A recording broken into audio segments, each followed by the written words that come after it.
question 3. All right, Dave, so let us know, should the Kings have picked up Keon Ellis's team option? It's not like it would have been a bad thing if they did. Yeah. Let's start there. But there is a lot of understandable constraints and anguish when it comes to Keon Ellis. Now, first and foremost, he is 25. He went undrafted in 2022. His two-way contract got converted to a 3-year deal a couple of years ago. He will make $2.3 million this season. He averaged a little over 8 points, a little under 3 boards, 1.5 assists a game in 80 games. He started 28 for him, shot 43.3 from beyond the arc. He is a fan favorite if there ever was one. Averaged 1.5 steals a game, 5th most in the league. And is really one of the better all-time, unfortunately there aren't a ton, but all-time project successes for Sacramento. Credit to him for that. I mean, others too, but him. Yeah. I'm going to give him the credit for that. Credit to him, obviously credit to the development staff, but Keon is and by the way, he's only 25. Like, he's still got room to grow, not physically, but, with his game. I understand the anguish because there is a lot of crap that the Kings have done in the past that's just dumb. And by the way, I have to be honest, this could end up being dumb. But here's why I would have done the same thing if I was in that position, why I think it's the exact right move. First off, just philosophically, I get it, but the amount of players in this league right now that are getting paid a ton of money and underplaying their contract is ridiculous. We could literally sit here and name 10 off the top of our heads easily, and there's probably 50 of them. So why is it when a player is overplaying the contract, we freak out? Like, dude, I get they could get injured, of course. They deserve more, of course. But like, guys, it's kind of part. It's like when a player asks for a trade, we freak out. But when teams trade a player that just bought a house, it's like, well, that's the game. Like, it's not an even playing field. Okay, yeah, he is being underpaid this year. Full stop. Right. If they were to decline the option and extend him right now, well, okay, guys, that's your move. That's your move. Right. And by the way, there are a lot of updates on things going on with the Kings. It looks increasingly likely. Let me say it this way. They are definitely looking at Dennis Schroeder hard. Right. I heard Chris Paul's name over the weekend. Mm-hmm. I tried to find the source for that. I don't, unless something's changed. I asked specifically about him a couple weeks ago, and it wasn't like a no, but it was a, maybe. Yeah. But I hadn't heard that at all. What was the other one? There was another guard in there. They've had several. Westbrook, Brogdon. Yeah, thank you guys. Yeah. And I think Schroeder's their first choice. They don't want to go too high on him. Right. If they can get him in a good deal, great. Schroeder put out a video on his Instagram, I think, over the weekend saying, yeah, Detroit's moving on. They don't want, whatever. Okay. I'm fine with that. That's if they need a point guard. If they can get a low, no risk, decent enough guy to come in and play point guard, they're not winning anything this year. So let's start there. What very much interests me is this talk about Jonathan Kuminga, because that's real. That's a real thing right now. And we talk about the imbalance on the roster as it is right now in the backcourt. I don't know, and I'm not here to tell you what Jonathan Kuminga is going to be, but I am going to say I think these are the types of moves a team in the Kings position should be looking at. He's 22 years old. He averaged 15, 5, and 2 last year. But of course, what really kind of gets me going is in that series versus Minnesota, he played 13 minutes in game 1 and had 7 points. His minutes then increased pretty much every game, and he ends up with 18 points, 30 points, 23 points, 26 points. When you're playing in a system in a dynasty that's got already established veterans around you, and you're playing next to a guy like Steph Curry, sometimes that can really overshadow you. This is the type of thing where if they can get him on a decent enough deal, you do need to take flyers on that. So whether it's Kuminga, which by the way, Malik Monk's salary, I believe, works straight across. It'd almost certainly have to be a sign and trade. Kings are in a position where they can take a little bit more money over the over the a little bit more money in on a trade. I had Bobby Marks's numbers here somewhere for where the Kings are at salary wise, but they have access to their full mid-level exception. They have access to quite a few things. If you sign Keon Ellis or you extend Keon Ellis right now, it very much it precludes you from doing a lot of things. Right. By choosing right now to pick up the option, you now have him at a cheaper rate. It allows you to go out and have the flexibility to do some things, and they can still extend him after the fact. Now, somebody might say, no, he's going to be an unrestricted free agent, and now we just, or he's going to be a free agent this summer, and he could be more expensive. He could choose to go sign. Yeah, there's absolutely. There's in play. There's risks. Yeah. But from what I have been told, they're in a very good spot with Keon right now. Total understanding. There's never a guarantee, but the intention is to remain as flexible as possible, salary and move wise. They had planned all along for free agency and trade season to be where they were going to make likely their moves somewhere between that and the trade deadline. Right. They're going to be turning some stuff over. They want that flexibility. I think if they make some bigger moves this summer earlier, you're going to see almost certainly during the season some sort of Keon Ellis extension announced. If it drags out and they need that flexibility for the trade deadline in February, then you're going to see it drag out a little bit. People will be a little bit more nervous. But we also had these same nerves, not the same situation, but same nerves with Malik Monk, a few others that ended up working out.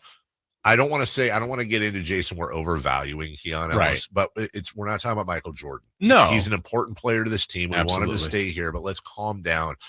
I'll take the flexibility, and I'll shut up now, Jason, because Scott Perry inherited a very weird, very bloated contract roster. Work needs to be done to change that. This is part of that work. Yeah, and this is one of the players that I don't think, according to reports, and I believe them, that, if people are looking at trade targets, the Kings probably low on their list was a guy like Keon. That's right. Because of his contract value. That's now right. you're going to what his contract value is. You said it perfectly. He's outplayed it. It's similar to Brock Purdy. You knew at some point it was coming. That's right. But the value of having Brock Purdy playing at that was you could add to the roster. And so as much as it currently at this minute might stink for Keon, it doesn't mean that they can't get the team a little bit better, which is a goal, and then still get his reward. And even if that doesn't happen, it's coming for Keon. Yes. And, I don't think that means he's gone for sure at the end of the year, but he could be. I mean, that's the way this sport works. And it's tough.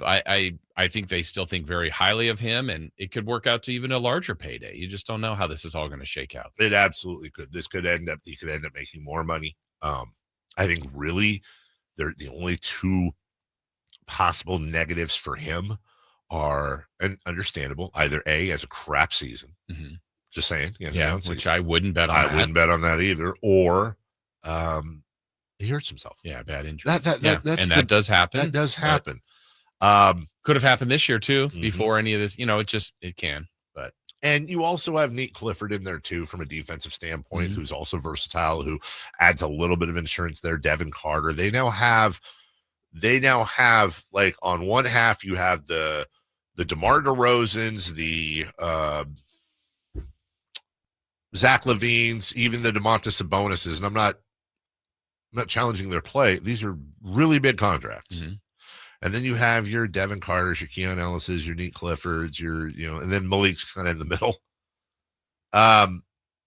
They want and have now, and they're building flexibility. And depending on where you want to go with this team as a fan, I can tell you from my perspective, I didn't want them to do anything, no win now moves. Everything predicated upon either building for the future, whether that's a contract building for the future, or if like Kuminga, I depending on what the deal is, that's the type of move, whether it works out or not. That's the type of thinking I would want. Okay, if we're going to take a flyer, we're not signing him to a $300 million deal, but we're going to take a flyer on this huge potential, a guy who has shown huge flashes on the floor, who might just not be in the right situation and might flourish, while at the same time trying to figure out how to move, whether it's a Levine, a DeRozan, or both. Are you going to use I don't, it doesn't seem like they're moving Sabonis, but God, you never know. And then building through the draft and the rest of that. This is exactly what I would want them to do. Maintain flexibility, maintain as much cap room as you can with the aprons, because there ain't a lot of teams with any way to move, and just move forward. This is how I want them to think. Yeah. So far. Yeah. And that's all I can grade them on is, are they adhering to those goals? Yeah, and then, still the reality of if you draft Clifford, you still have, like you said, Carter and Ellis and DeRozan and Levine and Monk. I mean, they also have to sort that out too. And so I'm okay with, Keon has had to prove himself. Yes. And he's checked the boxes. Absolutely. So, even him, I don't know that you have to motivate him anymore, but another guy that wants to have another good year to keep himself in the rotation or in the starting lineup, that's good. You want guys hungry to go, earn that bigger paycheck. And I think Keon has already done that and will continue to do that. And a couple other things. They can still extend him before February. Absolutely. Okay.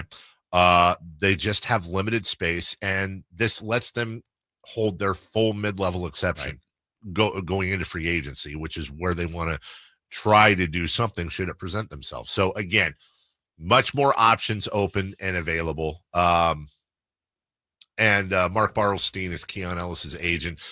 I went back and looked at his client list over the years, and you do the connections with Mark Bartelstein and Scott Perry have done a lot of things together over the years. There's a really good relationship, a very good working relationship between the two of them. So the headlines are this: they have more flexibility. They're in a very good spot with Keon. He's not pissed. He's not moping. Totally gets it. They can extend him before February. This gives them the opportunity. So while I understand, it is completely understandable why a lot of Kings fans, I don't think this is Chicken Little stuff or unwarranted. I get why Kings fans would be like, oh, here's Vivek sitting on the purse strings again. Oh, here they go. Now we're going to get screwed out of another young. I think that is totally justified. I get it. I'm just saying, I think it's misplaced in this case. I think Scott Perry's gets rocks thrown at him. This is an incredibly purposeful, conscious maneuver, and I 100% agree with it. Keep the flexibility, Jason. Yeah. Or you could be the Phoenix Suns. Mm-hmm. I saw this over the weekend. I thought people might enjoy this in the land of thank God this isn't us. Here is super agent Rich Paul. He is on the phone during the draft with Suns owner Matt Ishbia. It's incredible that this type of conversation would get out publicly, but I would invite you just to listen. A, I think it's fascinating, the process, and B, well, just listen to the clip. If you guys keep 10, I'm going to mention the name and you tell me how much you like them. Come on, Malawak, if I can get them there.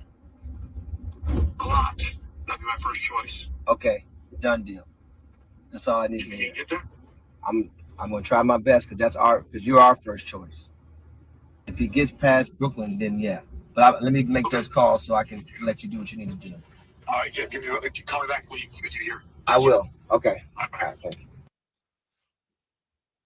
If I'm a Suns fan and I'm Tempe Dave, and I'm doing a morning show in there, I'm losing my absolute godforsaken mind. Because Matt Ishbia has no business being on that phone call. You're the owner. And these owners. But what if the GM said that's our first choice, which is obviously his? I think the GM probably maybe did say that. First off, I question, well, is that the GM's first choice or is the GM agreeing with the owner? Because the GM, it's a little bit tenuous in that front office. Yeah, Nick Rocks. Secondly, the GM should be on that phone call with the agent. These owners that buy these teams and I mean, literally treat them like a fantasy basketball team. Like I'm the GM now. Bro, you're a mortgage guy. Now, I will give credit and respect to the fact that he played Division I basketball for Tom Izzo.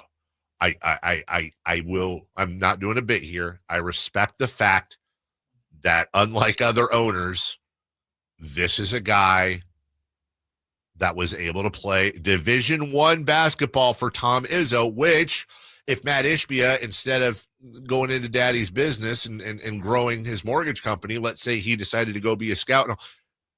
Number of GMs in this league right now, you'd be like, well, he was a walk-on for Michigan State under Tom Izzo, and that's where he got that. That'd be a perfectly good resume part. So I will respect the fact that Ishbia truly does have a basketball background. He wasn't, I don't know. Let me think of a random example. Like, it's not like he coached his girls team or something. Right. He was using that.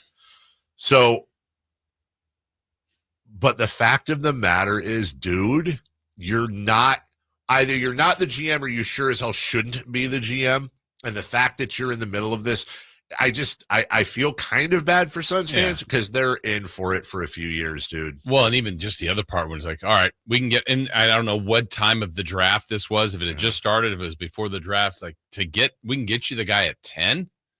There's a lot of picks in between there. And I just, the whole control of that was kind of fascinating. It's a little hanky, isn't it? It is. What are your goals for the Kings between now and opening day? Let's talk about Summer League as well. Quick break. We'll be right back after this. Carmichael Dave here for my friends at